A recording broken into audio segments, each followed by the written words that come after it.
proceeds from Championship Ash and Ward skins are being added to the prize pool, with another 25% being donated to charity. And of course, there's the Chroma as well. We've only seen it once. I thought maybe Prey would play the Ash this game, but instead he's on the Varus, and we're seeing already some attention on the top side. Talked a lot about Khan, who is caught up here, but probably not going to be enough damage to take him down. A lot of early poke. Clearly Fnatic are aware that this Nasus could be a problem if they let it go unscathed through the early game. They know he's going to be recalling, so they could get deep vision if they want, and certainly the saplings will do that. Longzhu backing away from their top side, but I wanted to mention Khan because I think last year we came in, high expectations on Smeb. People were waiting, when are we going to see the carries? When are we going to see something different? Smeb played Trundle, Smeb played Standard. We see 2 games of Jarvan on the side of Longzhu. This time the Nasus available, but I have to hold the point. Number 1. Dark Sphere's gonna check. Multiple members there. That's the body slam into 2, the immediate flash out. Caps gonna be down the summoner spell alongside Broxa. Exactly, 2 members. I think Fnatic a little bit baited because no one seemed to take damage from that Q from Caps. Everyone stepped out from Longzhu and then right back in. I actually think it's a pretty poor level 1 decision because if you consider Fnatic knew that Longzhu had vacated their top side, it's safer to invade a part of the jungle you know the enemy is not on, and re-invading bot side is a risk that was unnecessary, I would say, for Fnatic. They could have taken the long route to bot lane and ignored it. Instead, they get caught. To make it even worse here, Caps could not go back to base. No TP on him, so he's down a lot of HP early on. Will have to use both his potions as well to just get full HP in this lane. And we know that BDD is just here to farm in the early game and then get that level 6 on Galio. And suddenly, if you want to play this game where you're trying to shut down the Nasus, Galio can join in and help. Difficult place as well with both flashes burned. It's going to be so much more difficult. Caps and Broxa, so frequently the members we talk about on the side of Fnatic, now both flashless, both significantly less able to be proactive here in the early game.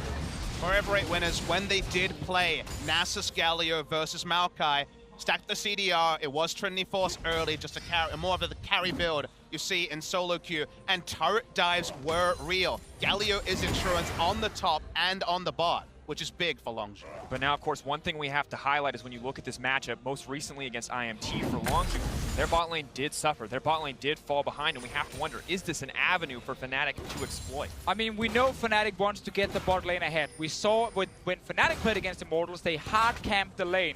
It worked, as you said just before, in the first day of Worlds, where Gorilla died multiple times in lane. The same thing probably needs to happen for Fnatic to succeed early on. You don't want to try and feed your own Maokai. You need to get Reckless going on this Tristana. That's why they draft Rakan, to also have some CC setup. But the window is small, because the moment that Galio gets ultimate, the headaches start to grow. Sure, it is not Alistair to repel those early ganks, but Janna can do a bit of peeling, even at level 2. Once Galio gets to level 6, he will also have disengage. So it's not necessarily a hard timer, but to try to recreate with this comp, you need to get going soon. Yeah, and you also kind of want that level 6 on Broxa. Meanwhile, Gorilla and Prey, probably knowing the game plan from Fnatic is play around bot side with the draft, with how Fnatic has played in the past. And their job is just to stay alive and don't actually try anything risky. And it's one thing these guys are very known for, at least avoiding, you know, the ganks. And you think back to the Varus over the Twitch that was available. If you draft Varus, he can always do something. If he needs to push, put more points into Q. Hell, E is even decent in that situation as well. He's the much stronger laner, and if you're looking to leave someone on an island, Twitch with Relic Shield, that's risky. A Varus, he's certainly someone that can make the best, even if the game is not going to be about bot side early for Longzhu Gaming. Terrifying champion to try to dive out, try to pressure, especially once he hits that level 6 mark as well. So just continuing to build on to that point we made earlier about this being a very small window for Fnatic to exploit. If they want to find this lead in the early game, it has to be quite early. But for now, they may have the vision on the bottom side, but not a whole lot else. Even the pressure is starting to balance out as the wave bounces against the bot lane tower. There's another thing I want to mention about Nasus, but I'm just waiting to see if Cuz is doing anything. No, he's stepping away. There was a buff that happened to Nasus quite some patches ago where his E also started reducing 15% armor when he used it on target. And if you look at Longzhu's composition, the majority of the damage is going to be physical coming in, obviously because of Nasus himself being able to smack around with the Q, and reducing that armor here on some of these big tanks on Fnatic is actually very effective and very important in the late game. Yeah, the Spiritfire used to be flat armor and MR. Now it being percentage means it scales into the late game, and we wondered who the second threat would be, expecting Galio mid. The Nasus infinite scaling certainly does fit the bill, even though his hideability is always going to be something to keep a track of. It's just a little nerve-wracking. So often we see teams put themselves in a position where they're playing against a clock. We might get the first gank in that bot lane here. Praying Gorilla are pushed pretty far up, but playing it safe right there, reading the situation correctly. Yeah, 2 question mark pings around the bot side was enough early information, I assume, from BDD after seeing him pass through mid lane to stave off that particular start. Prox is spotted. BDD knows what's up. Just gonna back right out. Taking it forward here, moving on as Broxa goes back to the top side of the map. He is gonna walk face first into Cuz, but Cuz already getting what he wants out of the exchange. Watching Soaz come down. Nasus so far just free farm, first item purchase already, 10% CDR on the Sheen, so he's happy there. As Soaz caught, level 4. Not exactly where we wanted to be. Luckily for him, it is just the Maokai. All the burst damage used up. Soaz not looking to commit the ultimate. Knows it might be more important for this laning phase. A lot of things to consider here. But Cat Champ versus Dog Champ, top side of the lane. Not the most exciting matchup. Once again, waiting for the infinite scaling, and this is the thing that scares me. If you're playing against Longzhu, and their game plan is to sit here and wait, all of the pressure is on Fnatic to do something, because eventually, as you mentioned earlier, Nasus is going to be unstoppable. But even that phrase you utter is surreal to someone who cast the LCK, because Longzhu were on the faster ebb of gameplay. They were not SKT, they were not Samsung, they did not focus on the outscale. They focused on their early to mid-game shot calling, their understanding of win conditions, which largely were precipitated around getting big leads. And usually you see the first 4 champions, not including the Nasus, and you think that's what this draft is about. They flip it on its head. They're playing a different type of meta at Worlds, but they are going to be comfortable as the game goes on. Kana already sitting on about 100 stacks in the early game. He's not really been under any pressure. We'll just keep farming up in that top lane. Now, though, as we move a little bit further into the game, level 7 for Caps, he doesn't have pressure here. Not a whole lot of kill threat onto the Galio without some help. Maybe he can find the opportunity to roam, however. Flash is now back up, much easier for him to play out the rest of this laning phase.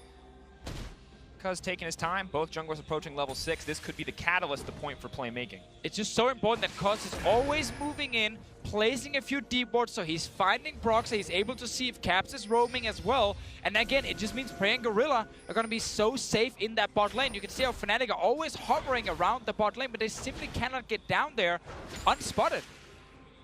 That means extra time, that means Nasus getting access to minions. He is ahead in CS compared to the Maokai. So only good things for Longzhu. The pace of the game is slowed. We already see a couple of early trades onto Soaz. Not going to be a Galio coming in this time, but soon that game plan may be enacted. And of course, Sheen, a nice early item purchase, lifesteal from Nasus as well, means it's pretty easy for him to sustain up in this lane. May not have the kill threat, but Cousin Prey could. That's the level 6. Chain's not going to connect.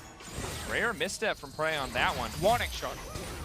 Telling Jesse what's going to happen next time he's overextending in the bottom lane. And now, Longzhu just going to take advantage of any pressure they got on the bottom side, but it's immediately removed with the ultimate gone. It's so much easier for Reckless and Jesus to play further up. No fear of a counter-engage. A sedate game with Longzhu involved. Not what I expected here, and I know when I was saying for the hopes for this game pre-tournament, I wanted to see late-game fights between Reckless and Prey, 2 of those top-tier mechanical AD carries. And at this pace, we may very well get it. Definitely the case. Right now, it feels like Prey has kick-started himself with the option to go for a more, gold-efficient starting item, at least in terms of gold production. I'm just afraid that when we are setting up for the big late-game AD carry fights, Khan just kind of takes over on his like 5 million stacks Nasus, one-shotting Reckless or Caps in one of these fights, because once again, it's a very slow game in favor of Longzhu. BDD's not been able to use his ulti because why? He's just saving it. He literally just wants to be defensive at the moment, and it's all he needs to do. Well, at this point, we have to start asking some of the big questions, which is, for example, how many stacks have you guys seen Nasus hit in a game? Because we could get to some big numbers here. We're at 160 Are we already. talking about solo queue or competitive? Because you mentioned a Never 8 game, there was a Dignitas game for Someday. There's not a whole lot of a sample size to go on here. I'm going with either. I mean, I have quite a famous Nasus myself when I'm playing. Oh, really? I'm only last hitting with E, however, because I don't want to get too strong in the game. See, it's deliberate training weights. You got to hold yourself back. Well, even if Khan decides to play that way, luckily for Longzhu, he still has the Wither, which I feel like is such an undervalued tool against one reliable late-game damage threat. I mean, just consider the situation. You get Withered, you're against Gragas, Galio, and also the Varus. Do you use some Cruel Scimitar on him, because that's what's going to be the reality. Choosing your CC. You might have to see a Rakan go very early Mikhail's purely to actually increase his damage. But still, not a lot of catalysts for action. We thought the bot lane might be posed for it. Of course, Prey does have the tools to force engages. Once again, it's just not in the Longzhu playbook right now to force anything aggressive because it's just not needed. And with that Scimitar, that might happen in the late game. Problem is obviously with Khan getting some cooldown reduction, the fact that his own cooldown on this W is so short, it's going to be like, what, 10 seconds? Maybe less. Maybe even less. So when Reckless will have that small window where he uses his QSS to get some damage off, he needs to burn through tanks. It is super difficult unless Fnatic, and it's why we keep highlighting getting bot lane ahead. But right now, Prey is sitting with the same CS as Reckless. No tower's even taken some real damage just yet. And it's just meaning we're kind of waiting for the big moment where Fnatic pulls the trigger. Guys, we waited for day 4. We want what is the Might counter? be now. Might be now. Sensor. Yep, we'll hold point. Also going to go wide, Cuz flashing out. He's not a damage drops, but just tickling him. Bit of a fumble there from Broxa. Not going to be what Fnatic wanted. And now Cap's out of mana. VDD's going to have lane priority. Push up, VDD. Happy to take these good trades. Force Caps behind. Extend the game further every time. You get that click over to Nasus, see the number increasing. The timer only gets more severe. Khan just perpetually comfortable in this lane. Luckily for Fnatic, they do have lane pressure. Soaz is able to push the Nasus out, but for how much longer? How much longer until the Nasus actually has a kill threat on the Maokai, especially with the Storm Raiders? It's going to be an easy chase down. So now that Fnatic are unable to stop the Nasus, they can't really gank bot. Maybe they should switch up around the focus. I like what Caps is doing now in trying to go up and see if he can kill Khan. Other thing you can do is you can try and lane swap with your dual lane, send him top. Let's see what happens here. DC, ultimate's going to come out. Not a lot of mana in the pool for Khan. Is still alive. Cap's playing with fire here. Second he hits him, he's going to draw that tower aggro. So has not a lot of health. Just going to clear the wave. TP is going to be used as long as you take the bottom tower. Solid play from Longzhu, and Fnatic not getting anything. Yeah, I think Fnatic early on in this game here should have, when they had a push in the bot lane, recalled, swapped to top lane, and try and just rush down that turret here. Open up this map a little bit so Khan is not feeling so safe. But so much happened in an instant there for Longzhu. It was as the rest of Fnatic were backing that play happened. They took bot lane turret. We cancel his teleport in the blink of an eye. Nasus lives, they get bot lane turret. They're going to take a Drake as well, and nothing happens to the Nasus. He teleports back in with a completed Trinity Force. And it is difficult right now to be Fnatic because making that lane swap call is not easy. You feel like you're getting pushed in the bot lane, and if you don't get a good swap and get actually the tempo advantage where you take down the first tower first, it doesn't feel great for most teams. So it's not an easy situation to be in, and they are constantly looking for that potential gank, but the good vision control just stops them. And it's not an easy situation for any team, but it's especially concerning for Fnatic because when you look at their most recent game, we know what happens when they fall in a deficit. And we know the struggles they can have when they're not confidently ahead. You can see the difference between how these teams stacked up against Immortals. Longzhu, clean win coming out once they got that lead. Fnatic, a much shakier road. We will get to see now, though, Longzhu's dual lane going towards that top side. So it is Longzhu initiating their own lane swap. Khan is going to get removed from the 1v1, at least for a moment. His Trinity Force is completed. Fnatic want to find a way to try and get down a tower. I mean, at this point, putting Varus and Janna in a short lane, just like they have been the entire game in bot, is absolutely fine. You cannot slow down Nasus. That ship has already sailed 137 CS at 14 minutes, basically at pace with everyone else. So might as well start setting up the Varus to hit his mid-game spike. The on-hit build with the Sensor and the Rage Blade certainly more than underway, but Soaz is here looking for a lane game. Yeah, lower trap he's setting up. Brox is gonna get spotted in the river going towards topside, so Longzhu will be aware that something is happening up here. Once again, Broxa notice on the ward. There's another one coming up here. Important to keep your eyes on Galio as well. For now, BDD is locked in the mid lane, clearing out the wave. It's not a long walk, though. This could be the setup the Fnatic need, but it's a small window. They need to take advantage of it. A little bit more as the tornado comes out. He's going to pull the trigger. Looks like just the tower in their sights. Canacree making it easy. Tristana still able to siege, but the cast going to clear the way. Broxa not going to get locked up, but Jez as well. Reckless could be next. Has to rocket jump to safety, and Fnatic still not getting anything. But again, it's because it's taken them so long to initiate this swap here in the game. Once they couldn't find the kills in bot lane, they had to do it earlier to try and get down a tower, to try and speed up the tempo, because now they're just losing towers in the bottom lane. Terrifying to watch too. Nasus over 300 stacks at this point in the game, only 15 minutes in. Khan is a farming machine. Something that you have to respect because this matchup no longer quite one-sided, but Roxas sees an opportunity. Prey has been locked up. A nice Monsoon gonna stop it. No further aggression comes in. Fnatic once again denied. Give a cookie over to Kaz as well for that body slam onto Jess is denying his entrance into the fight. Khan and Soa's fighting down here, but everyone steps away. How do you beat the tank meta? First answer from Europe, it was Trundle. The Nasus doing the same thing. He's been pushing and ignoring Maokai's damage. Making damage. Chess is going to get out with his life, right? Taking a lot back to the tower and no mana left. Roxas doing what he can, but the Blast Cone just keeps Longzhu out and into safety. Fnatic are trying to get something, but they're not getting anything in any one of these exchanges. This is exactly the game plan from Longzhu. It must be so frustrating to be on Fnatic and at the last pick realize that the timer you are on is not what you expected. The Galio-Nasus duo, only seen once in a game that not many watched, is working a treat. Wasn't quite able to take down the inhibitor turret bot lane. Has it low. Speaking of top lane standing gold, Fnatic have to keep giving away free objectives. And it's just important to highlight that Khan himself is just farming. He's not actually like outplaying anyone or doing a whole lot. It's just the rest of Longzhu on the bottom side of the map, just like we've seen in the LCK multiple times, with defensive vision by playing smart or avoiding any potential plays from Fnatic. And that's kind of why the game was so slow early. And there was never really an easy opening to take. Most teams around the world will always make a mistake here and there and give you at least a chance to force a fight on them. Barely been possible in this game. Difficult road for Fnatic. They need to find an opportunity to come back. You can see Soaz and Caps grouping up. Maybe they're hoping to find a pick. They've certainly got enough CC. But Ward will just catch them on the side before they begin. Cats come out for a little bit of lockup. The tower is low, but there's not a creep wave there. They have to commit to the dive. If they want it, Caps is committing, but not the way that he wanted to. Jez is trying to make his way out. Galio coming in as well. Cuz on the 100 blood, but here comes Nasus. There's the withered half held. My God, the siphoning strike reduced cooldown as well. Cuz retreating. Nasus finding the first kill, the latest first blood thus far.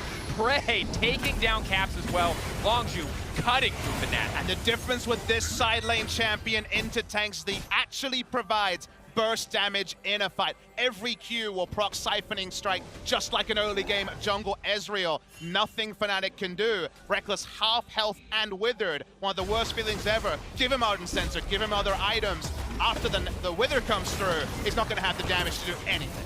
Such a good counter pick in this game here from Longzhu's side. They saw this draft from Fnatic, they saw the different tanks, they saw the Tristana who is so focused on her auto-attacking, and then they have this Nasus ready, who we know in the late game is just even better than in the past. And we have to remember we're introducing Khan to a lot of the viewers at home. This is the guy who wanted a counter pick to the Renekton that was dominating the early game and the early part of summer season. He locked in Mordekaiser straight up and took him into lane. This guy always has the mad scientist view of what takes down. He always wants lane priority. He's had no issues in the side lane, and we get to see him in a fight. Very nice chain of corruption and also cast from Kaz. Yeah, exactly. This Riker performance from Kaz here is very, very good to just once again make it hard for Fnatic to start the fights.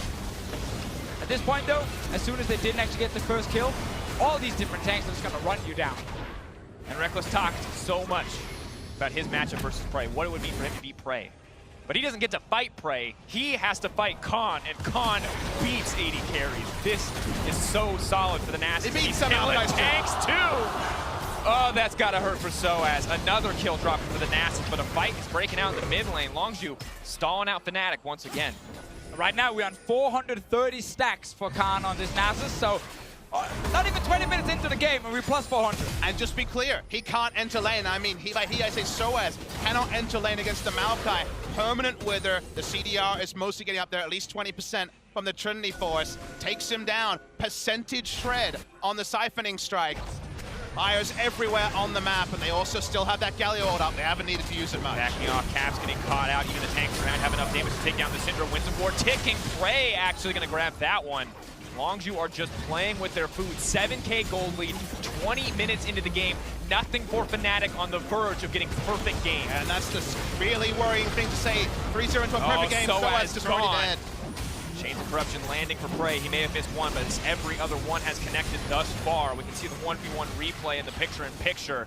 Important to remember how we got here, because that is a Rift Herald in the middle of Fnatic's base at 20 minutes. Khan can cut through these towers in an instant. Fnatic are out of options. They've got one last chance, one opportunity to try to seize a fight, but there is nothing in their wheelhouse. There is nothing in the toolkit.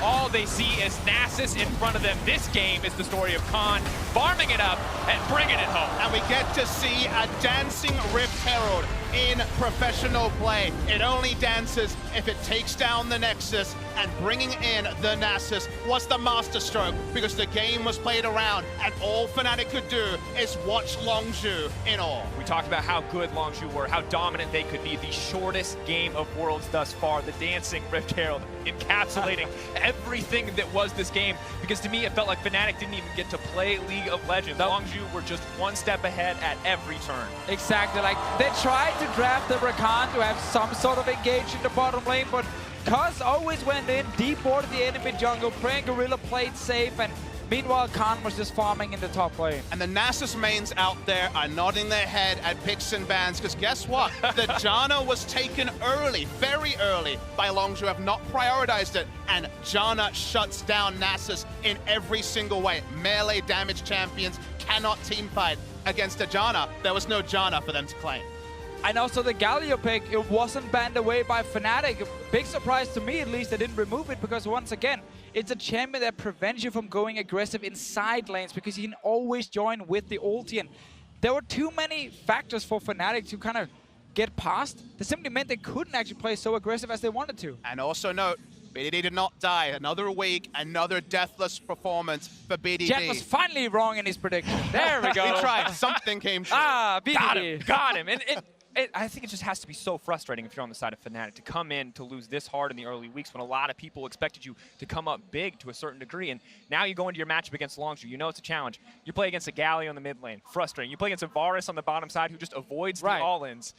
Must be such a frustrating game to end the first week on. Especially because we have to think back to that Immortals game for Fnatic. Like, they are so close to winning it, then the big play at the end of the game backfires completely. They lose it, and that's why you're now looking at Longzhu, and you're saying, wow, Fnatic actually needs to beat Longzhu at least once if they want to make it out of this group, and it seems almost impossible. Definitely a rough path for Fnatic thus far, but let's hear more on that game and send it over to the analyst desk. Whew. Thank you very much, Strakos. Fastest game of Worlds yet. I mean, just a clinic by Longzhu, and to top it all off, we get the Nasus in the top lane for style points. And it was a perfect game as well, so Longzhu just had everything down. This composition we actually saw in the LCK's promotion tournament, where you have the Nasus top as a counter to the Maokai, and then Galio that is supposed to just have Nasus on the side lanes, killing the Maokai, and then you ultimate with the Galio to guarantee that you can tower dive him. But we never even got to see that because they just got so damn far ahead. But I do have to criticize also Fnatic's preparation. If you can recognize Taliyah as a power pick for BDD, how do you not ban Galio? That's his second most played. Taliyah and Galio enabled Khan more than anything else in the world. It didn't get picked into the second phase, and they just let it through. They thought, oh, surely they don't know how to play around this. We'll handle it. Well, yeah, there's going to be a lot of questions around Fnatic's draft, right? But at the same time, I would contest that if a team is willing to pull out a Nasus like this, then, I mean, you're basically taking stabs in the dark anyway when you're drafting against them. I mean, these are all great questions, but the real question is this the first time Herald has danced in a competitive game? The hard-hitting question. Yeah, the real question. No, the thing for me is also the fact that, you know, this works in solo queue all the time. I hear people raging, you know, how do we deal with the split pusher? Now it actually worked in competitive. And the big thing for me was that Galio pick. You know, normally when you're in a situation like that, the idea is to collapse on the guy who's overextended. You know, you gank the teleport first, kill him, and then you look for the big fight. But with Galio able to rotate so often, that could never be an option. And they didn't even attempt that. And then the other cool thing is with the primary disengage of Janna and Gragas, there's no way to ever really engage when Nasus is, you know, pushing that lane because they'll just disengage you away. I mean, I think the comp was extremely well thought out. This was not just a joke-type pick, right? Nasus works very well into the Maokai. It's a complete free farm lane. He had a 13-minute Trinity Force going Bandit, maximizing his gold with autos on the Maokai constantly throughout the lane. He has almost over 400 stacks at the end of the game, I do believe, and they have a huge amount of weave clear. They have disengaged. Their comp really had it all. Yeah, go for it. you can also wither the only AD damage on Fnatic. So you can actually team fight with this. It's a split push, but you have many options, and it just shows that Longzhu has actually given us a different flavor from just your squishy top laners. Now we get to see a pseudo tank, the bruisers of the Nasus, and that's more fear for being up against this team that now has clearly shown answers. I mean, Papa Smithy raised a great point mid-cast, right? With the Wither alongside all of the hard CC picked up from the side of Longzhu, that single AD threat. Would you even bother to, Merc Scimitar, say, a Wither just for the sake of either avoiding the rest of the CC or pumping out the damage? It's almost an impossible decision, right? But at the end of the day, the game was so fast we don't even have a replay for you. Instead, we have a damage graph, just so you could take a look at how lopsided this all was and how much work everyone did in this game. And the fact that those numbers are also so very low. I mean, the game was over so fast. There wasn't really a big team fight. It was kind of that one big fight in the top lane, and then it was really sealed from there. We've had games in group stages where AD